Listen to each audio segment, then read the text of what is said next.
Suara azan itu terdengar begitu jernih di tengah malam yang sunyi.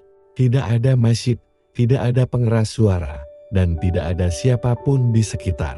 Hanya seorang pria mabuk yang berdiri di tengah jalan gelap, menatap ke arah pepohonan yang bergoyang diterpa angin. Ia menatap sekeliling dengan bingung. Suara itu datang entah dari mana, tapi terasa sangat dekat, seolah-olah seseorang memanggilnya langsung. Hatanya bergetar. Tubuhnya lemas, dan tanpa sadar air matanya menetes di wajahnya yang sudah lama tak tersentuh rasa takut maupun haru. Malam itu, di antara dingin dan kesepian, hidup seorang pria yang hancur perlahan mulai berubah. Ia tidak tahu bahwa suara itu bukan sekadar azan biasa. Itu adalah panggilan hidayah yang akan menuntunnya keluar dari kegelapan yang ia ciptakan sendiri. Bintang-bintang beberapa jam sebelum suara itu terdengar, Rian, pria berwajah keras dan mata kosong, sedang duduk di bangku kayu rayot di sebuah warung tuak di pinggiran kota. Gelas di tangannya sudah entah berapa kali diisi, dan setiap tegukan hanya membuatnya semakin tenggelam dalam amarah dan penyesalan. Ia tertawa bersama teman-temannya, tapi tawa itu palsu. Di baliknya, ada hidup yang sudah lama kehilangan arah. Setiap malam ia mencoba melupakan semuanya, rumah, keluarga, dan terutama dirinya sendiri. Namun malam itu berbeda, entah kenapa. Setelah pertengkaran kecil di warung, Rian memutuskan untuk pulang lebih cepat dari biasanya. Ia berjalan sendirian menyusuri jalan aspal tua, dengan kepala berat dan langkah guntai. Udara terasa dingin, langit kelam tanpa bintang, dan di sanalah, di tengah kesunyian yang begitu pekat, kisah ini benar-benar dimulai. Bintang-bintang malam itu, hujan turun pelan. Rintiknya jatuh di atas genteng warung tua yang berdiri di pinggir jalan desa. Di dalamnya, suara tawa dan gelas saling beradu menjadi musik yang memecah sunyi. Di salah satu sudut, duduk seorang pria berwajah lelah, rambut acak-acakan dan tatapan kosong. Namanya Rian. Sudah bertahun-tahun ia menghabiskan malamnya di tempat ini. Duduk di bangku kayu yang sama, menatap meja penuh botol kosong, seolah di sanalah satu-satunya tempat ia bisa melupakan kenyataan hidup. Orang-orang mengenalnya sebagai pemabuk keras kepala, orang yang selalu mencari keributan jika sudah minum terlalu banyak. Tapi malam itu, Rian lebih diam dari biasanya. Ia memandangi hujan yang menetes di luar, kemudian meneguk isi gelasnya sampai habis. Tambah satu lagi, katanya pendek. Penjual tuak hanya mengangguk tanpa bicara. Semua sudah tahu, kalau Rian bicara sedikit, artinya pikirannya sedang kacau. Dulu Rian bukan orang seperti ini. Ia pernah bekerja sebagai sopir truk lintas kota, punya istri, bahkan sempat menabung untuk membeli rumah kecil. Tapi semuanya berubah sejak ibunya meninggal. Kematian itu menjadi awal dari kejatuhannya. Ayahnya yang keras menyalahkannya karena tidak sempat pulang saat ibunya sakit. Istrinya pun meninggalkannya karena tidak tahan hidup dengan pria pemarah.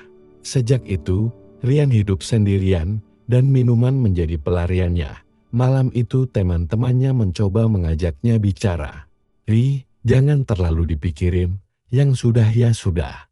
Hidup cuma sekali. Nikmatin aja." Rian hanya mendengus. "Nikmatin? Hah, dari dulu gue nikmatin. Tapi makin hari malah makin kosong." Temannya tertawa kecil, mengira Rian bercanda. Tapi pandangan mata Rian tajam dan kosong, seolah sedang menatap sesuatu yang jauh. Ia menatap keluar warung, melihat jalan becek dan lampu jalan yang berkedip. Ada rasa aneh di dadanya malam itu, semacam kegelisahan yang tidak ia mengerti. Ketika jam menunjukkan hampir tengah malam, warung mulai sepi. Beberapa orang sudah pulang, meninggalkan Rian yang masih duduk sendirian. Angin malam semakin dingin, menusuk tulang. Ia menghela napas panjang, membayar dengan uang yang kusut, lalu keluar dari warung tanpa pamit. Jalan desa itu panjang dan gelap. Lampu jalan hanya beberapa meter sekali, sisanya gelap pekat. Hujan sudah berhenti, tapi tanah masih basah dan udara lembab. Rian berjalan dengan langkah guntai, menatap tanah tanpa arah. Dalam kepalanya, suara-suara masa lalu berputar. Suara ayahnya yang memakinya, suara istrinya yang menangis saat pergi meninggalkannya. Semua bercampur jadi satu. Gue capek, gumamnya pelan. Kalau Tuhan beneran ada, kenapa semua orang ninggalin gue? Ia terus berjalan tanpa sadar, sudah melewati jalan utama dan masuk ke jalur kecil menuju perkebunan. Jalur itu biasanya sepi dan jarang dilewati orang malam-malam. Tapi Rian sudah tak peduli. Ia hanya ingin jauh dari semua orang. Di tengah perjalanan, tiba-tiba angin berhenti. Udara jadi hening, bahkan suara serangga pun menghilang. Rian berhenti melangkah. Ia merasa ada yang aneh.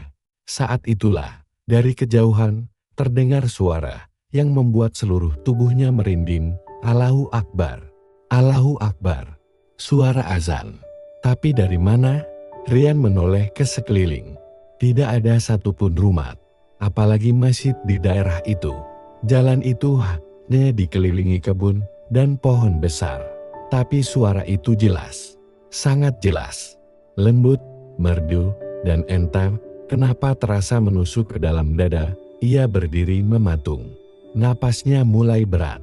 Suara itu terus berlanjut, seolah memanggilnya untuk mendekat. Setiap kalimat yang keluar terasa begitu hidup, seolah bukan hanya terdengar oleh telinganya, tapi juga oleh hatinya. Ia mencoba berjalan, mencari sumber suara itu. Langkahnya gemetar. Angin kembali berhembus, membawa aroma tanah basah. Ia terus melangkah hingga melihat cahaya samar di kejauhan sebuah bangunan kecil di balik pepohonan. Bangunan itu tampak tua. Kat dindingnya terkelupas dan pintu kayunya terbuka sedikit. Dari sanalah suara itu seolah berasal. Tapi anehnya, ketika ia mendekat, suara azan itu semakin pelan. Lalu tiba-tiba hilang begitu saja. Rian berhenti di depan bangunan itu. Mushola tua. Pelang kecil di depannya nyaris tidak terbaca, hanya tertulis samar al-falah. Ia menyentuh dindingnya yang lembab, lalu menatap ke dalam, kosong, tidak ada orang. Tidak ada tanda siapapun, baru saja berada di sana. Ia menelan ludah, menatap langit yang mendung. Hatinya berdebar, bukan karena takut, tapi karena sesuatu yang baru pertama kali ia rasakan dalam hidupnya. Tenang, tanpa sadar, air matanya menetes. Ia menunduk, berbisik pelan, kenapa suara itu nyentuh banget ya. Malam itu ia duduk di teras mushola. Diam lama sambil menatap sajadah usang di dalam ruangan. Hujan turun lagi, kali ini lebih deras. Tapi Rian tidak beranjak. Ia menatap ke langit, lalu memejamkan mata. Untuk pertama kalinya, kepalanya tidak terasa berat. Dadanya tidak sesak. Ia hanya duduk dalam diam, membiarkan air hujan membasahi wajahnya, seolah sedang dicuci dari segala kotoran masa lalu. Ia tidak tahu berapa lama ia tertidur di sana. Saat fajar mulai menyingsing, matahari muncul perlahan di balik kabut. Seekor ayam berkokok di kejauhan, dan suara azan subuh menggema dari masjid desa yang jauh di arah berlawanan. Rian membuka matanya perlahan. Badannya menggigil karena dingin, tapi wajahnya terasa ringan. Ia memandangi mushola itu sekali lagi. Sesuatu dalam dirinya terasa berubah, meski ia belum tahu apa. Beberapa saat kemudian, seorang kakek tua lewat sambil menuntun sepeda. Ia berhenti, menatap Rian dengan heran. "Nak, kamu ngapain di sini?" Rian menoleh lemah. "Tadi malam saya dengar suara azan dari sini, Pak. Merdu banget." Kakek itu mengernyit, lalu tersenyum kecil. "Dari sini? Nak, mushola ini udah lama nggak dipakai. Sejak imamnya meninggal 20 tahun lalu, nggak pernah ada azan di sini lagi." Rian terdiam. Ia memandangi bangunan itu sekali lagi, menelan ludah. Dadanya bergetar. Ia tak tahu harus menjawab apa. Kakek itu melanjutkan, "Dulu almarhum imamnya sering bilang, siapapun yang tersesat akan selalu dipanggil kalau hatinya masih hidup. Mungkin kamu dipanggil, Nak." Kata-kata itu menggema di kepala Rian lama sekali. Ia hanya bisa menunduk, menatap tanah yang basah. Entah kenapa, Matanya kembali berkaca-kaca. Hari itu, Rian tidak kembali ke rumah. Ia duduk lama di depan mushola, memperhatikan orang-orang lewat. Di dalam hatinya, ada perasaan asing yang hangat. Seperti sinar kecil di tengah kegelapan yang selama ini menelannya. Sore harinya, ia kembali ke mushola itu. Ia membersihkan dedaunan di pelataran, menyapu lantai yang berdebu, dan mengelap kaca jendela yang buram. Setiap gerakannya terasa ringan, seolah ada alasan baru untuk melangkah. Malam mulai datang lagi, dan hujan turun lebih deras. Tapi kali ini Rian tidak takut, tidak marah, tidak mabuk. Ia duduk di dalam mushola, menatap sajadah lama yang tadi pagi dilihatnya. Ia menunduk, lalu berbisik pelan, "Tuhan, kalau itu memang suaramu, aku nggak akan lari lagi." Di luar, suara hujan menutupi seluruh dunia. Tapi di dalam mushola tua itu, ada keheningan yang indah. Dan di tengah keheningan itu, untuk kedua kalinya malam itu, samar-samar terdengar lagi suara azan, "Allahu Akbar, Allahu Akbar." Rian meneteskan air mata tanpa suara. Kali ini, ia tidak takut. Ia tersenyum. Malam itu menjadi awal baru dalam hidupnya, awal dari perjalanan panjang seorang pria yang akhirnya menemukan arah setelah sekian lama tersesat dalam gelap. Pagi itu udara terasa berbeda. Angin berhembus lembut, membawa aroma tanah basah setelah hujan semalam. Burung-burung mulai berkicau dari pepohonan di sekitar mushola tua yang kini tampak sedikit lebih bersih daripada biasanya. Rian berdiri di depan bangunan itu sambil memandangi hasil kerja tangannya semalam. Meski masih tampak lusuh, setidaknya lantai mushola itu kini tak lagi berdebu dan sajadahnya sudah terlipat rapi. Ia menarik napas panjang. Entah kenapa, hatinya terasa tenang. Ada rasa damai yang belum pernah ia rasakan selama bertahun-tahun. Ia masih belum sepenuhnya mengerti apa yang terjadi semalam. Apakah suara azan itu nyata atau hanya halusinasi karena mabuk? Tapi satu hal yang ia tahu, ada sesuatu yang membuatnya ingin kembali ke tempat itu lagi hari ini. Saat matahari mulai naik, beberapa warga desa mulai lewat di jalan depan mushola. Ada yang menatapnya heran, ada juga yang acuh. Rian maklum. Dulu ia sering membuat onar di kampung ini. Hampir semua orang mengenalnya sebagai sumber masalah. Tak jarang anak-anak berbisik saat melihatnya lewat. Itu Rian, yang suka mabuk tiap malam. Namun pagi itu, Rian tidak marah seperti biasanya. Ia hanya menunduk dan tersenyum kecil. Ia sadar, tidak ada yang bisa ia ubah dalam semalam. Ia sudah lama menciptakan citra buruk di mata orang lain dan butuh waktu lama untuk memperbaikinya. Tapi entah kenapa, untuk pertama kalinya, ia benar-benar ingin berubah. Saat ia masih sibuk merapikan sapu lidi yang dipakai semalam, suara langkah pelan terdengar dari belakang. Seorang kakak datang membawa termos kecil dan 2 gelas plastik. Rian mengenal wajah itu, kakak yang semalam menemuinya. "Pagi, Nak," sapa kakek itu ramah. "Kau belum pulang juga?" Rian tersenyum malu. "Belum, Pak, saya cuma..." "Ya, berasing aja tempat ini. Kasihan, udah kotor banget." Kakek itu mengangguk pelan. Ia duduk di tangga mushola dan menuangkan air dari termos. "Minum dulu. Badanmu pasti dingin semalaman." Rian menerima gelas itu dengan sopan. "Makasih, Pak." Mereka duduk bersama dalam diam cukup lama. Hanya suara burung dan deru sepeda motor jauh di jalan utama yang terdengar. Kakek itu memandangi mushola tua itu, lalu bergumam, "Dulu mushola ini ramai sekali, Nak. Aku masih kecil waktu itu. Setiap azan, banyak orang datang ke sini. Tapi setelah imamnya meninggal, lama-lama sepi, sampai akhirnya ditinggalkan." Rian menatap mushola itu lekat-lekat. "Berarti benar, Pak, udah lama nggak ada yang azan di sini, ya?" Kakek itu tersenyum samar. "Iya, tapi aneh juga. Kamu bisa dengar suara azan tadi malam." Rian menatap gelas di tangannya. "Saya sendiri nggak ngerti, Pak. Tapi waktu dengar itu, rasanya kayak dipanggil. Saya nggak tahu kenapa, Tapi saya nggak bisa berhenti nangis. Kakek itu menepuk bahunya pelan. Mungkin kamu memang dipanggil, nak. Kadang Tuhan punya cara sendiri buat nyentuh hati seseorang. Ucapan itu membuat dada Rian terasa hangat. Ia tidak tahu harus menjawab apa.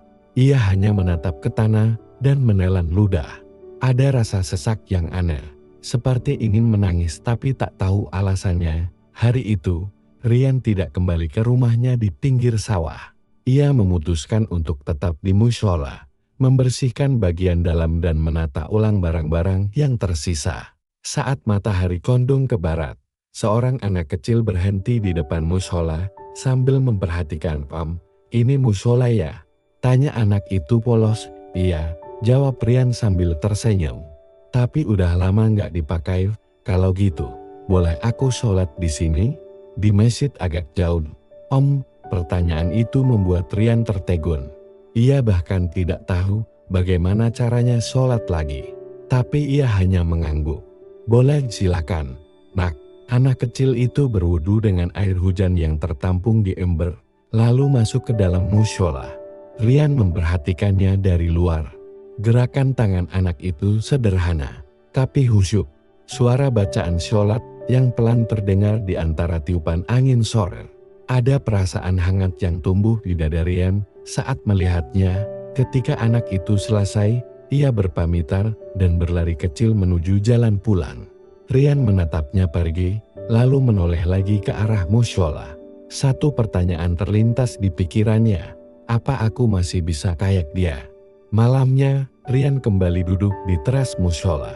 Angin malam berhembus lembut, membawa suara jangkrik dan sesekali lolongan anjing jauh di kampung. Ia menatap sajadah lama di dalam, lalu menatap langit. Kali ini ia tidak minum, tidak marah, dan tidak merasa hampa. Tapi ada satu hal yang menghantuinya, rasa bersalah. Ia ingat wajah ayahnya, wajah yang keras, penuh kecewa. Ia ingat ibunya yang dulu selalu mendoakannya agar jadi orang baik. Ia ingat istrinya yang pergi sambil menangis. Semua itu berputar di kepalanya seperti film lama yang tak bisa dihentikan. Kenapa baru sekarang aku sadar? Ya, gumamnya lirih. Udah banyak banget yang aku buang. Malam semakin larut. Rian mencoba memejamkan mata, tapi pikirannya terus gelisah. Ia ingin berubah, tapi tak tahu harus mulai dari mana. Ia ingin mendekat pada Tuhan, tapi merasa terlalu kotor untuk melangkah. Tiba-tiba, suara motor terdengar berhenti di depan mushola. Dua orang temannya turun sambil tertawa keras. Rian, nah ini dia. Dari tadi dicariin, lo kemana aja? Rian menoleh. Ngapain lo kesini? Kita mau nongkrong. Lah, ayolah, jangan aneh-aneh. Masa lo diem di mushola? Lo kan bukan ustaz. Salah satu temannya berkata sambil tertawa. Rian terdiam. Ia tahu, jika ikut mereka, hidupnya akan kembali seperti dulu. Tapi kalau menolak, ia akan dijek. Ia menatap mereka bergantian. Lalu berkata pelan, gue capek, bro. Kayaknya gue mau istirahat aja. Temannya mendengus. Lo kenapa sih? Gara-gara suara azan kemarin. Jangan bilang lo mau tobat. Mereka tertawa keras. Tapi Rian tidak tersinggung. Ia hanya tersenyum lemah. Iya, mungkin gitu. Tawa mereka berhenti. Salah satu dari mereka menggeleng tidak percaya. Lo beneran udah gak waras? Rif, ya udah, terserah. Tapi jangan nyesel nanti kalau hidup lo tambah susah. Mereka pergi dengan motor, meninggalkan suara knalpot yang memekakkan telinga. Rian menatap jalan kosong itu lama. Ia tahu jalan yang ia pilih tidak mudah. Tapi untuk pertama kalinya, ia merasa yakin. Ia tidak ingin kembali ke hidup yang lama. Ia ingin mencoba memperbaiki semuanya, meskipun harus mulai dari nol. Beberapa hari kemudian, Rian mulai terbiasa datang ke mushola setiap pagi. Ia membersihkan halaman, mengganti genteng botol, dan bahkan mulai belajar wudhu dari anak kecil yang kemarin datang. Awalnya ia kikuk, tapi anak itu sabar mengajarinya. Satu sore, kakek penjaga kebun datang lagi. Ia tersenyum melihat perubahan Rian. Aku lihat kamu rajin sekali, nak. Mushola ini jadi kelihatan hidup lagi. Rian menunduk. Saya cuma pengen benerin sedikit, Pak, kayaknya tempat ini udah lama banget ditinggalin. Kakek itu mengangguk. Kalau kamu mau, kamu bisa jadi penjaganya. Tidak perlu dibayar. Mushola ini butuh orang yang mau merawatnya. Ucapan itu membuat Rian terdiam. Ia tidak pernah membayangkan akan dipercaya mengurus tempat ibadah. Tapi dalam hatinya, ada rasa bahagia kecil yang muncul. Ia mengangguk pelan. Saya mau, Pak. Malam itu, setelah semua orang tidur, Rian duduk di depan mushola sendirian. Angin malam berhembus pelan. Ia menatap sajadah yang kini bersih dan terlipat rapi. Perlahan ia menunduk, menutup mata, dan berbisik lirih, Tuhan, kalau memang Engkau masih mau nerima orang kayak aku janji bakal jaga tempat ini. Aku nggak mau kabur lagi. Saat kalimat itu keluar dari bibirnya, angin berembus sedikit lebih kencang. Daun-daun di pohon bergoyang. Rian membuka mata dan menatap ke langit. Di antara awan tipis, terlihat cahaya bulan muncul perlahan. Untuk pertama kalinya, setelah sekian lama, ia tersenyum tulus. Senyum yang lahir bukan dari tawa palsu atau mabuk, tapi dari hati yang perlahan mulai hidup kembali. Dan tanpa ia sadari, dari kejauhan, terdengar samar suara azan Isya dari arah masjid besar desa. Suara itu terasa menembus malam, dan kali ini Rian tidak hanya mendengar. Ia menjawab dalam hatinya, Allahu Akbar. Aku dengar, Tuhan, aku dengar. Malam itu, Rian menangis lagi. Tapi bukan karena sedih. Ia menangis karena untuk pertama kalinya dalam hidup, ia merasa disambut. Beberapa minggu telah berlalu sejak malam ketika Rian mendengar suara azan yang mengubah hidupnya. Kini, setiap pagi ia bangun lebih awal, menyapu halaman mushola tua itu, mengganti air wudhu, dan menyalakan lampu sebelum fajar datang. Warga mulai terbiasa melihatnya. Awalnya mereka hanya lewat tanpa bicara, tapi lama-lama mulai menyapa. Ada yang mengangguk kecil, ada pula yang melempar senyum ragu. Rian tidak terlalu mempermasalahkan itu. Ia tahu, kepercayaan orang tidak bisa didapat dalam sehari. Tapi setiap sapaan kecil terasa seperti hadiah untuknya. Ia menganggapnya tanda bahwa mungkin, perlahan-lahan, ia bisa diterima kembali. Suatu pagi, seorang ustaz muda dari masjid besar datang berkunjung. Namanya Ustadz Amir. Wajahnya ramah dan bicaranya lembut. Ia mendengar kabar dari warga bahwa mushola tua di pinggiran desa kini kembali dibersihkan dan dijaga oleh seorang bekas pemabuk. Saat bertemu, ustaz itu tersenyum. Masya Allah, jadi kamu yang rawat mushola ini sekarang? Rian mengangguk pelan. Iya, ustaz, cuma beresin seadanya aja. Ustaz Amir melihat ke sekeliling. Meski bangunannya masih tua, mushola itu kini tampak lebih hidup. Lantainya bersih. Dindingnya disapu, dan sajadahnya sudah diganti. Bagus sekali. Kalau kamu berkenan, nanti saya bantu urus izin, biar mushola ini bisa dipakai jamaah lagi. Rian sempat terdiam, lalu menjawab dengan senyum malu. Saya belum pantas, Ustaz. Saya cuma pengen jagain tempat ini aja. Ustaz Amir menepuk bahunya. Justru itu tandanya, kamu sudah berubah, Rian. Orang yang benar-benar ingin dekat dengan Tuhan pasti merasa dirinya belum pantas. Tapi Tuhan selalu menerima siapapun yang datang. Ucapan itu menancap dalam hati Rian. Ia menunduk lama, mencoba menahan air mata yang nyaris keluar. Ia masih belum percaya kalau dirinya yang dulu dianggap sampah kampung kini bisa duduk bicara dengan seorang ustaz. Hari-hari berikutnya berjalan damai. Anak-anak mulai bermain di halaman mushola sore hari. Beberapa warga bahkan menitipkan karpet dan alat sholat baru. Perlahan-lahan, mushola itu kembali dipakai untuk sholat berjamaah. Rian selalu berdiri paling belakang, merasa belum layak berdiri sejajar dengan yang lain. Tapi dalam diam, ia bahagia. Namun kehidupan yang baru itu tidak bertahan lama tanpa ujian. Suatu malam, ketika Rian baru saja selesai menutup pintu mushola, ia mendengar suara motor berhenti di depan pagar. Ia menoleh, dan jantungnya langsung berdegup kencang. Dua orang temannya Dodi dan Riko turun dari motor sambil membawa sebotol minuman di tangan Rian. "Wan, ini beneran lo?" teriak Dodi sambil tertawa. "Gue kira lu udah minggat." Rian menatap mereka hati-hati. "Ngapain kalian kesini?" Riko menyalakan rokok dan menjawab, "Cut, kita dengar lo sekarang udah jadi penjaga musyola." "Haha, seriusan nih, Ri? Gila, dulu lo yang paling banyak ngajak kita mabuk, sekarang malah sok suci." Rian menarik napas dalam. "Gue cuma pengen berubah. Kom, udah cukup semua yang dulu. Berubah." "Hah?" Dodi menepuk pundaknya keras. "Berubah tuh gampang diucapin, Ri. Tapi lo pikir hidup tanpa minum bisa bikin lo bahagia? Ayolah, minum dikit aja, nostalgia." Rian menggeleng pelan. "Gue nggak mau." "Udah, lo pulang aja." Tapi Dodi malah semakin mendekat. "Jangan sok bersin. Kita tahu lo siapa. Lo pikir Tuhan langsung nerima lo cuma gara-gara bersihin mushola? Dosa lo tuh banyak banget." Kata-kata itu menusuk dalam. Rian terdiam, matanya mulai berkaca-kaca. Ia menunduk, mencoba menahan amarah dan rasa malu yang menyeruak. Tapi kemudian ia berkata lirih, "Iya, dosa gue memang banyak. Tapi kalau Tuhan masih kasih gue hidup, berarti gue masih punya kesempatan buat berubah."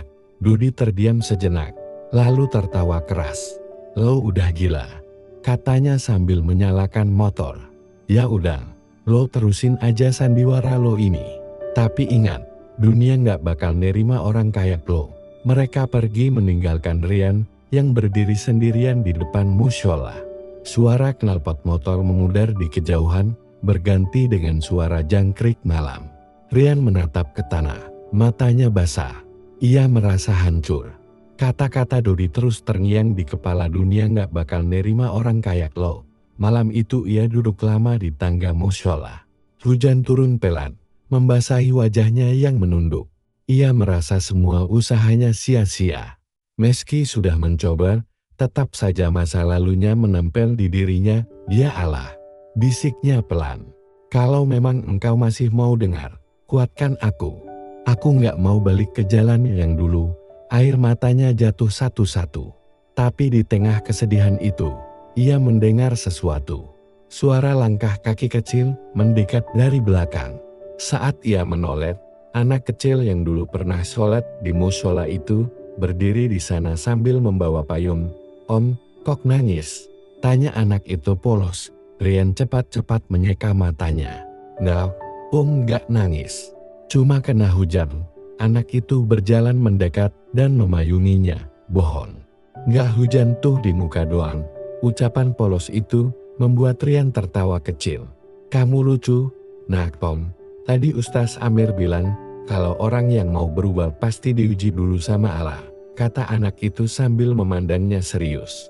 "Mungkin Om lagi diuji. Kalau kuat, nanti Allah bantu." Kata-kata itu sederhana, tapi menampar hatinya. Ia memandangi anak kecil itu lama, lalu mengangguk pelan. "Iya, mungkin kamu benar." Anak itu tersenyum dan berlari pergi, meninggalkan Rian sendirian lagi di bawah hujan. Tapi kali ini ia tidak merasa sepi. Dalam hatinya, ada keyakinan kecil yang mulai tumbuh lagi. Keesokan harinya, ia bangun dengan semangat baru. Ia tahu, masa lalunya tidak akan hilang begitu saja.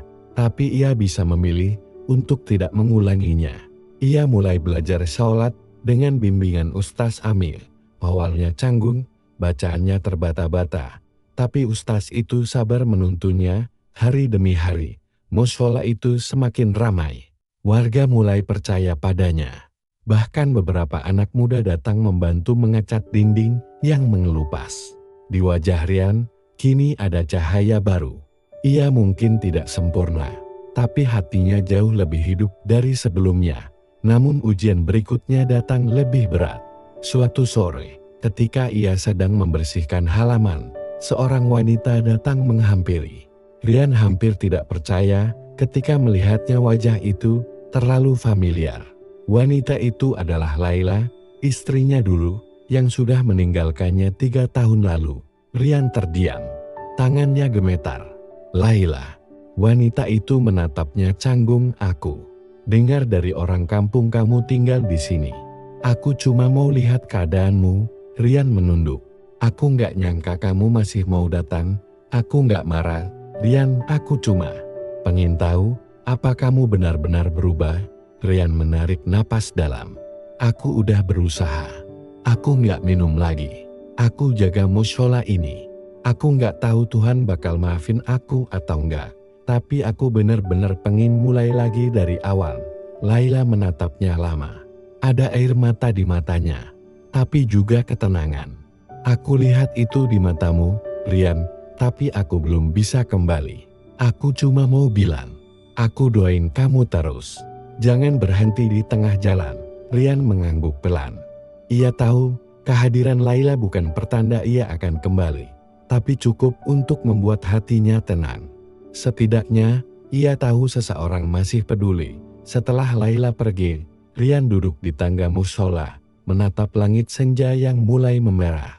Ia tersenyum kecil. Lalu berbisik, terima kasih, Tuhan, ujian ini berat, tapi aku kuat, karena aku nggak sendirian lagi. Malam itu, setelah sholat isya, Rian duduk di dalam mushola sendirian. Lampu gantung kecil menerangi ruang sederhana itu. Ia memejamkan mata, mengingat semua yang sudah terjadi masa lalunya yang gelap. Hinaan, cobaan, dan keajaiban kecil yang datang bertubi-tubi dalam diam. Ia mendengar suara azan lagi, lembut sekali, entah dari mana asalnya. Ia tidak kaget lagi. Ia hanya tersenyum, membiarkan air matanya jatuh. Allahu Akbar. Kali ini, suara itu terasa seperti bisikan pengingat bahwa setiap orang bisa kembali, jika mau melangkah. Rian menatap ke langit malam dari jendela kecil mushola. Di dalam dadanya, tidak ada lagi hampa, hanya keyakinan bahwa selama ia terus berjalan, cahaya itu tidak akan padam. Pagi itu, udara terasa sedikit berbeda. Awan menggantung tebal di langit, dan suara burung terdengar samar di kejauhan. Rian sedang menyapu halaman mushola dengan perasaan tenang. Ia mulai terbiasa dengan rutinitas barunya menyapu, menyalakan lampu, mengganti air wudhu. Lalu duduk sebentar, membaca buku kecil pemberian Ustaz Amir. Beberapa anak kecil berlari di sekitar mushola sambil tertawa. Rian tersenyum melihat mereka. Sesekali ia menegur lembut kalau mereka terlalu ribut, tapi dalam hati ia bahagia. Suasana itu membuatnya merasa hidup, seolah masa lalu yang kelam benar-benar sudah jauh tertinggal. Namun ketenangan itu mendadak terguncang ketika seorang pria paruh baya datang menghampiri dengan wajah tegang. Namanya Pak Hasan, ketua RT setempat Rian. Bisa bicara sebentar, katanya pendek. Rian segera meletakkan sapunya. Iya, Pak, ada apa? Pak Hasan menarik napas dalam. Saya baru saja dapat kabar dari kelurahan. Mushola ini katanya nggak punya izin resmi lagi. Dulu pernah didaftarin, tapi surat-suratnya hilang. Kalau dalam seminggu nggak diperbarui, bangunannya bisa dianggap liar. Rian terkejut. Maksudnya, mushola ini bisa ditutup? Pak Hasan mengangguk berat. Iya, bahkan bisa dibongkar kalau nggak ada dokumen resmi. Rian tercekat. Ia menatap ke arah mushola, bangunan kecil yang sudah seperti rumah baginya. Tapi Pak, tempat ini kan udah lama berdiri. Orang kampung juga tahu. Saya ngerti, Rian, tapi aturan sekarang ketat.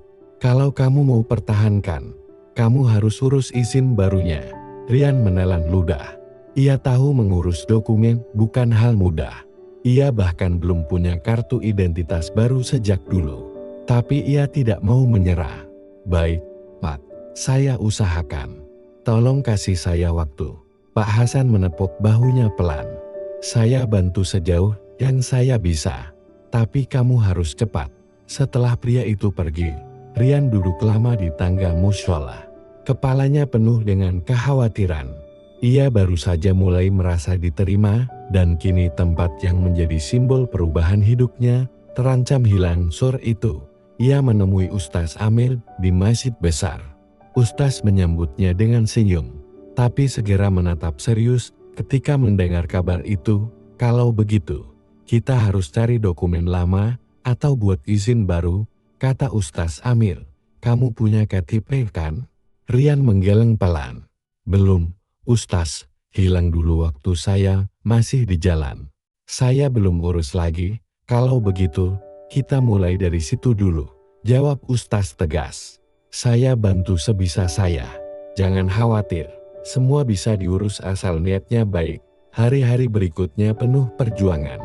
Rian bolak-balik ke kantor kelurahan, ke kecamatan, bahkan ke masjid besar tempat Ustaz Amir berdinas. Ia membawa surat pengantar, menandatangani formulir, dan menjawab berbagai pertanyaan petugas. Sebagian petugas mengenalinya sebagai mantan pemabuk yang sekarang jaga mushola. Ada yang menatap sinis, ada pula yang tersenyum simpati. Tapi Rian tetap menunduk sopan, menahan semua rasa malu yang datang. Ia tahu, ini harga dari masa lalu yang harus ia bayar dengan sabar. Suatu siang, ketika ia kembali ke mushola dengan wajah lelah, beberapa warga sudah berkumpul di depan pagar. Mereka tampak berbicara serius. Ada apa ini, Pak? Tanya Rian. Seorang pria gemuk menjawab dengan nada sinis. Kami baru tahu mushola ini belum punya izin. Kalau sampai dianggap bangunan liar, kampung kita bisa kena masalah. Mending ditutup aja dulu. Tapi, Pak, belum sempat Rian menyelesaikan kalimatnya. Suara seorang ibu menyela. Memangnya kamu pikir semua orang udah lupa siapa kamu? Dulu kamu bikin ribut. Sekarang sok jadi penjaga rumah ibadah? Beberapa orang ikut tertawa kecil. Rian terdiam, menunduk dalam. Ia ingin menjelaskan, tapi lidahnya terasa keluh. Lalu tiba-tiba suara anak kecil memecah suasana. Om Rian gak jahat, Bre. Mushola ini jadi bersih karena Om Rian. Semua menoleh ke arah suara itu. Anak kecil yang sama yang dulu menemuinya di malam hujan berdiri di sana sambil menggenggam payung kecil. Ia menatap orang-orang dengan wajah berani. Dulu mushola ini kotor, gak ada yang mau sholat di sini. Sekarang jadi bagus. Kalau ditutup, aku sholat di mana? Katanya polos. Suasana mendadak hening. Beberapa warga saling pandang. Ada rasa malu yang tiba-tiba muncul di wajah mereka. Rian menatap anak itu dengan mata berkaca-kaca. Ia tersenyum kecil dan berjongkok untuk menyamakan tinggi. Makasih ya, Nak. Akhirnya, salah satu warga tua angkat bicara. Sudahlah, jangan buru-buru menilai. Kalau dia memang mau berubah, kita dukung. Lagi pula, mushola ini akan buat kebaikan. Perlahan, ketegangan mereda. Warga mulai bubar satu persatu. Rian menatap mereka pergi dengan perasaan campur aduk lega sekaligus takut kalau waktu yang tersisa tak cukup untuk menyelamatkan mushola. Malam harinya, ia duduk di dalam mushola dengan tumpukan berkas di tangannya.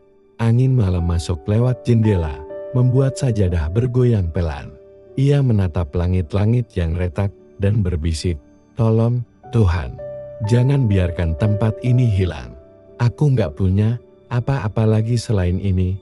Keesokan harinya, ia berangkat ke kelurahan lebih pagi dari biasanya.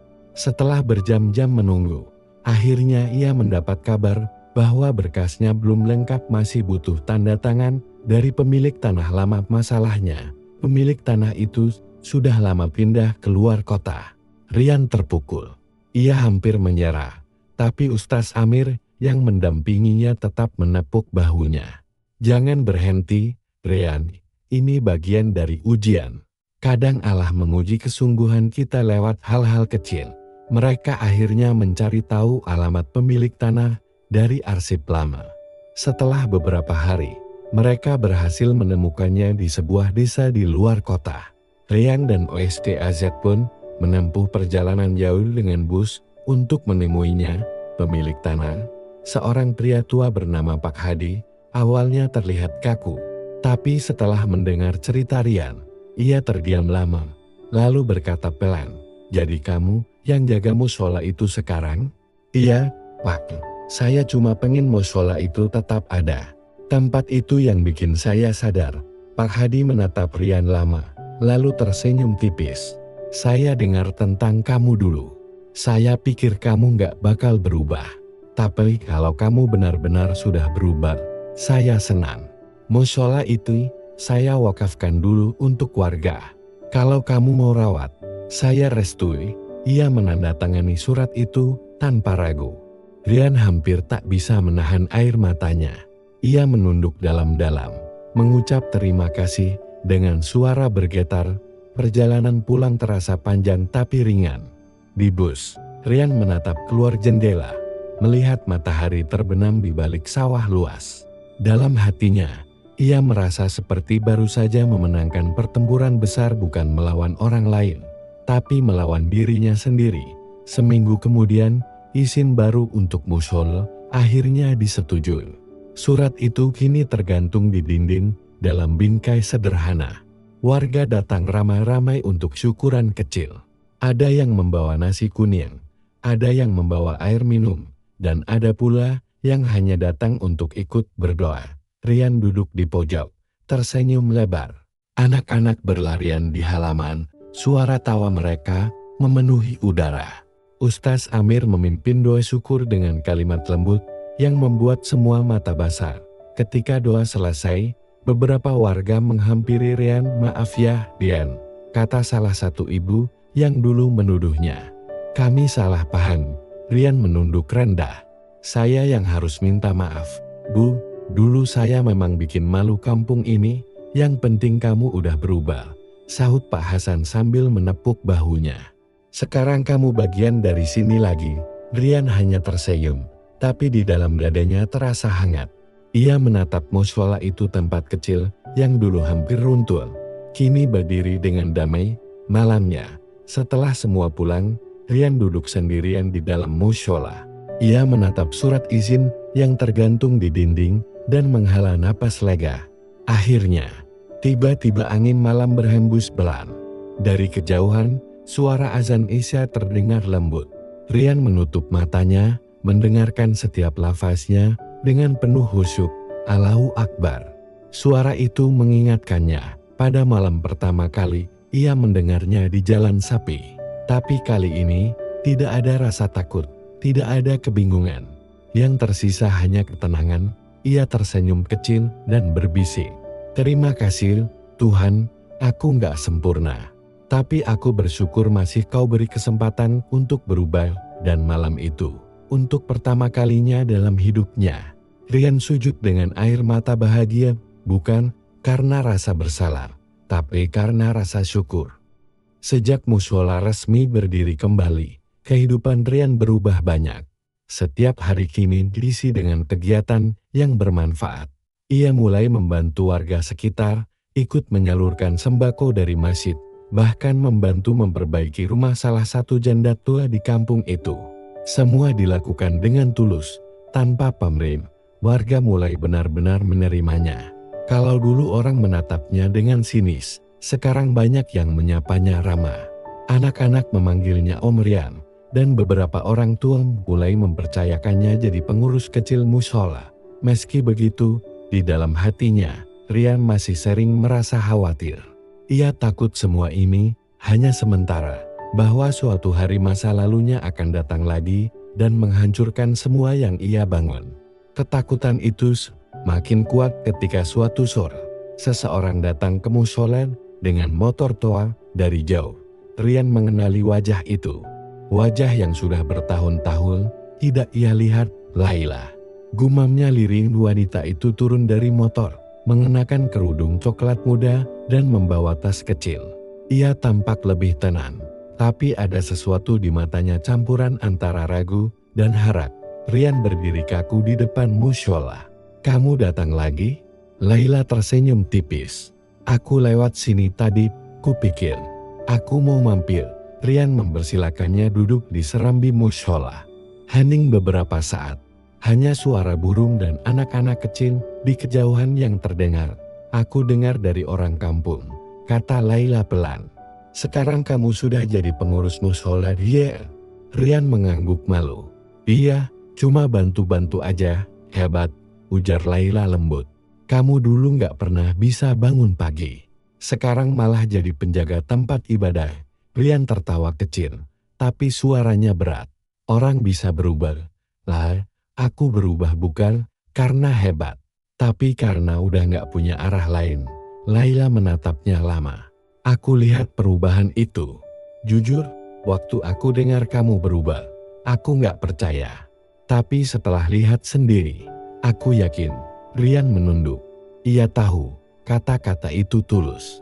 Tapi di balik kehangatan yang terasa, ada sesuatu yang berat di dada. Laila masih istrinya secara hukum, tapi ia tahu jarak di antara mereka terlalu panjang. Aku cuma ingin minta maaf, lah, kata Rian akhirnya.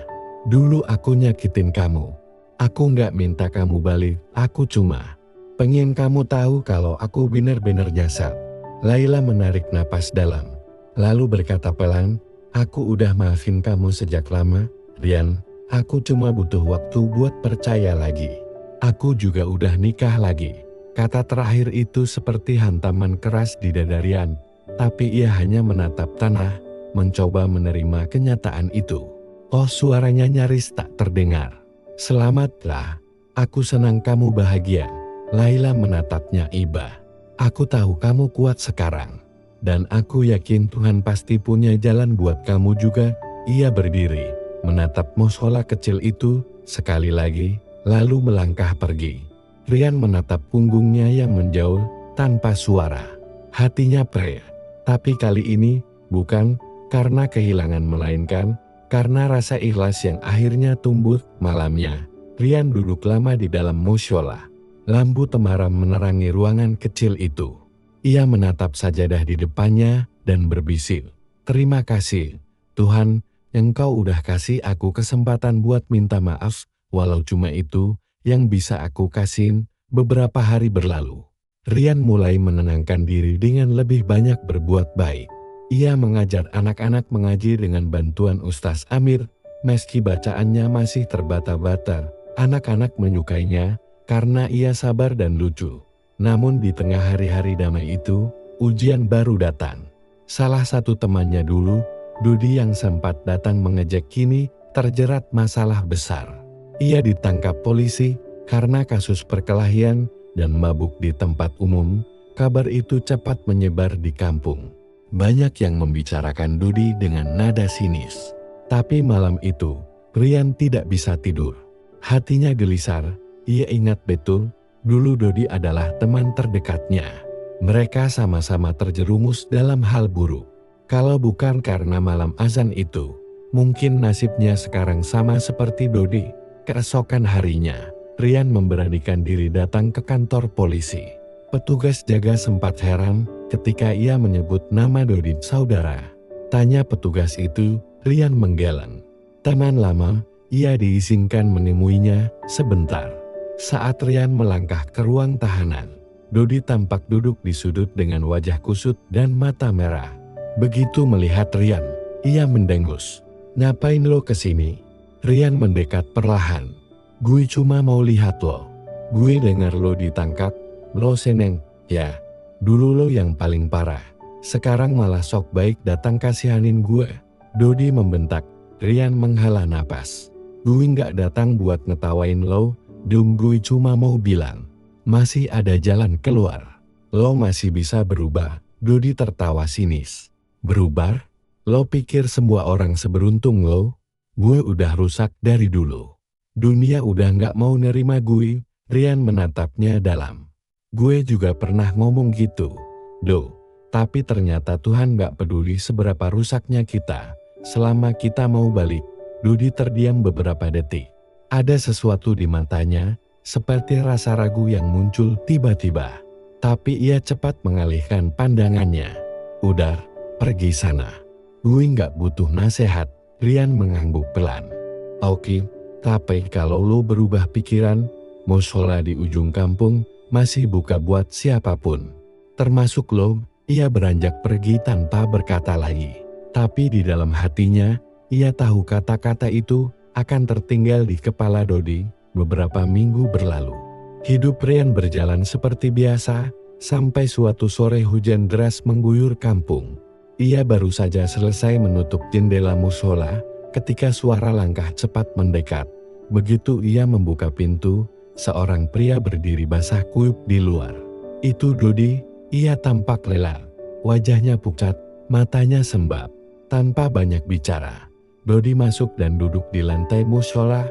Lo masih ingat waktu lo bilang Tuhan gak peduli seberapa rusaknya kita? Suaranya serak. Rian mengangguk. Ian.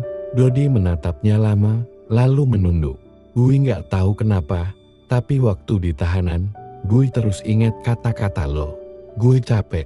Gue pengen berhenti. Rian tersenyum kecil. Berarti lo udah di jalan yang benar. Lo mulai aja pelan-pelan. Dodi mengusap wajahnya yang basah air hujan dan air mata. Lo bener. Rim, gue pikir Tuhan udah benci gue. Tapi entah kenapa, malam ini gue denger azan di tengah hujan. Padahal gak ada masjid di dekat situ. Rian tertegun. Dada kirinya bergetar. Ia tahu betul apa yang Dodi maksud. Mungkin itu tanda. Dodi menatapnya ragu. Tanda? Iya, jawab Rian pelan. Tanda kalau Tuhan manggil lo juga. Hening sejenak. Hanya suara hujan di luar yang terdengar. Rian berdiri dan mengambil 2 sajadah. Ia meletakkannya berdampingan di lantai. Lalu berkata, ayo dong, kita sholat bareng. Dodi menatap sajadah itu lama, lalu perlahan berdiri. Tangannya gemetar, tapi langkahnya mantap. Malam itu, 2 pria yang dulu dikenal sebagai pemabuk, berdiri sejajar dalam satu barisan sholat di mushola kecil di pinggiran kampung. Rian memimpin dengan suara pelan, tapi tenang. Dan di tengah suara hujan, keduanya menunduk, bersujud, bukan lagi karena rasa takut, tapi karena rasa syukur yang akhirnya mereka pahami bersama. Ketika sholat selesai, Dodi masih menunduk lama.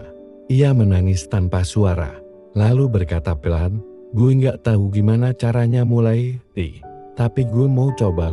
Rian menepuk bahunya lembut. Mulai aja dari sini. Tuhan udah nyamperin lo.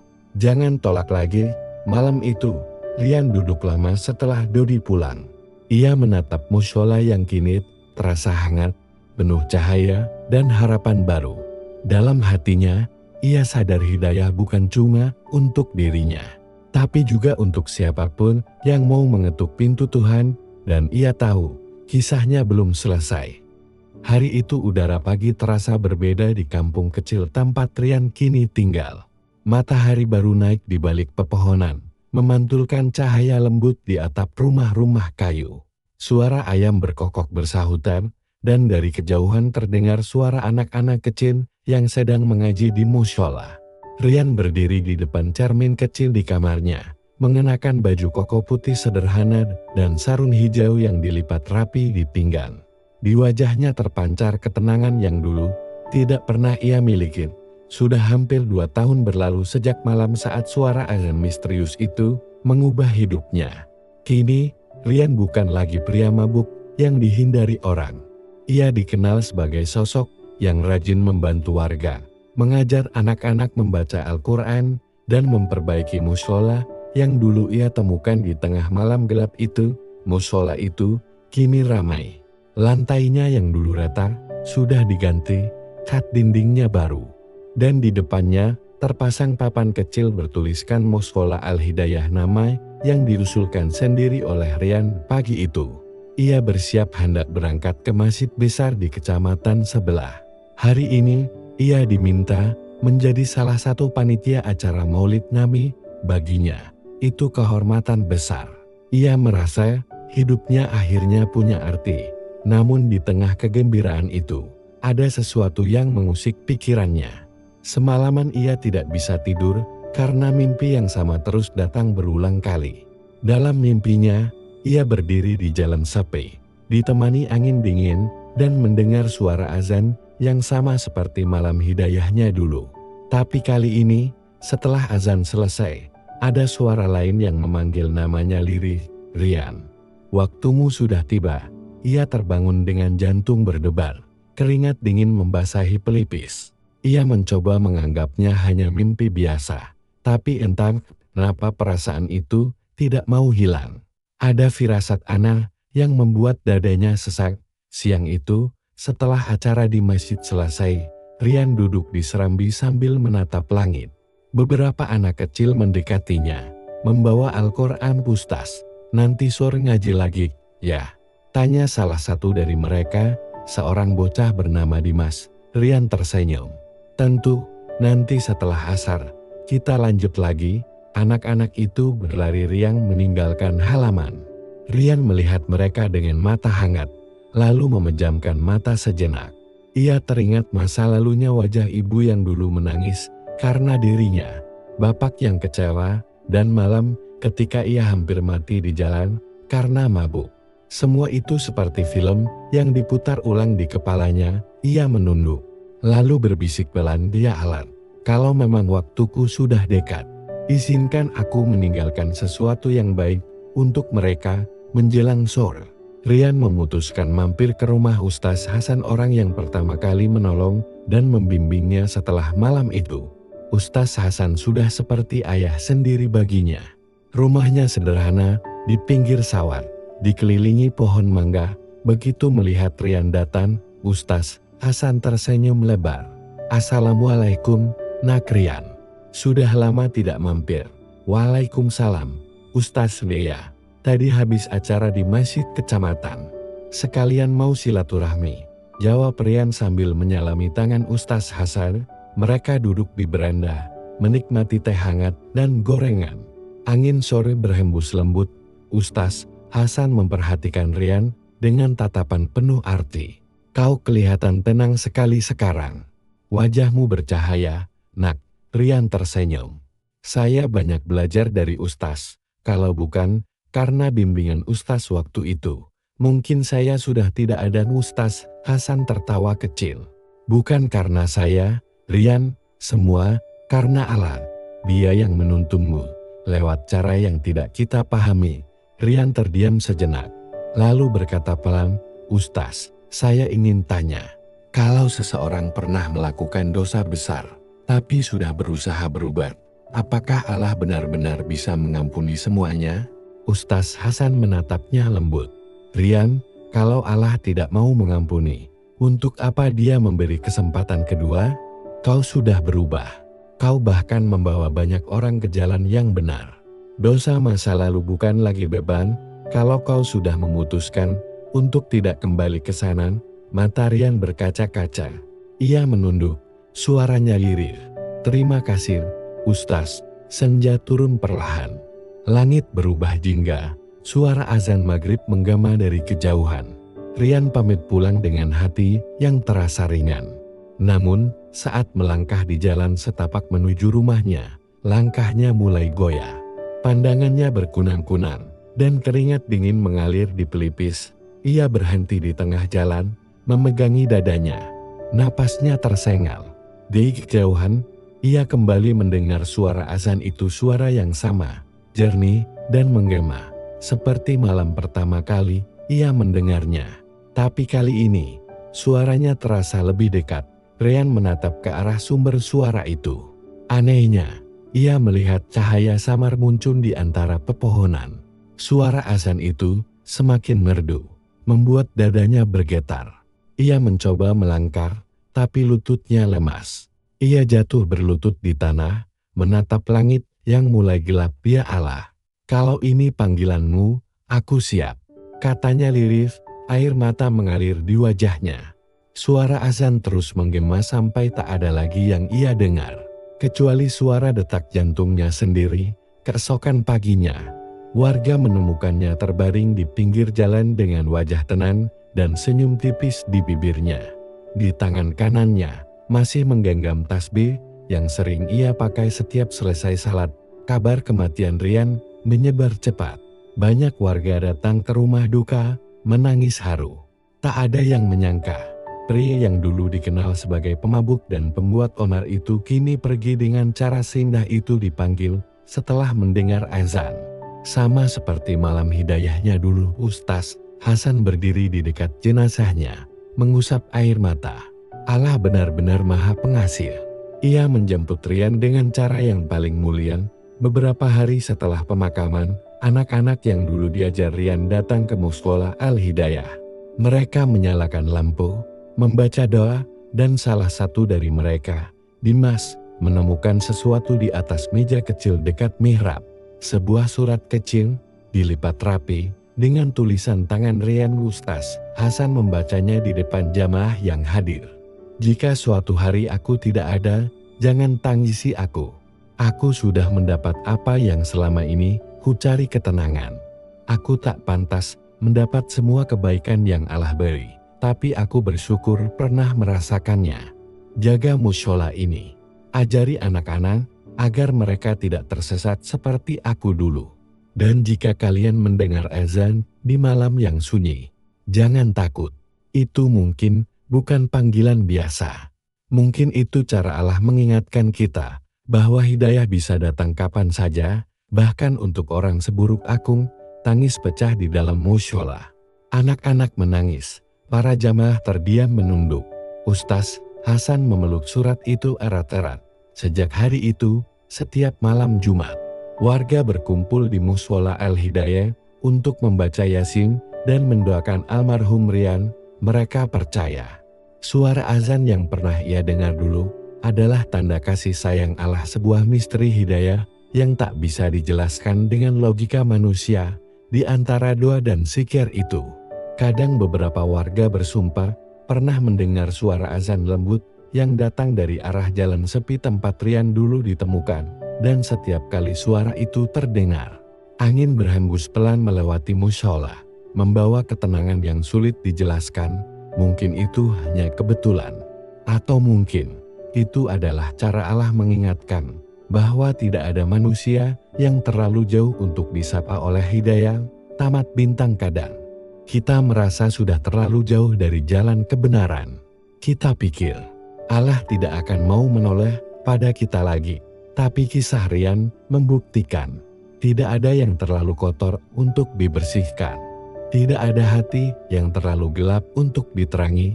Hidayah datang dengan cara yang tidak selalu bisa dijelaskan.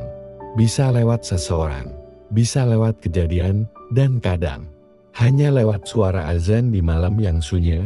Selama hati masih berdetak, masih ada waktu untuk kembali. Karena Allah tidak menunggu kita sempurna. Dia hanya menunggu kita mau pulang. Terima kasih sudah menonton.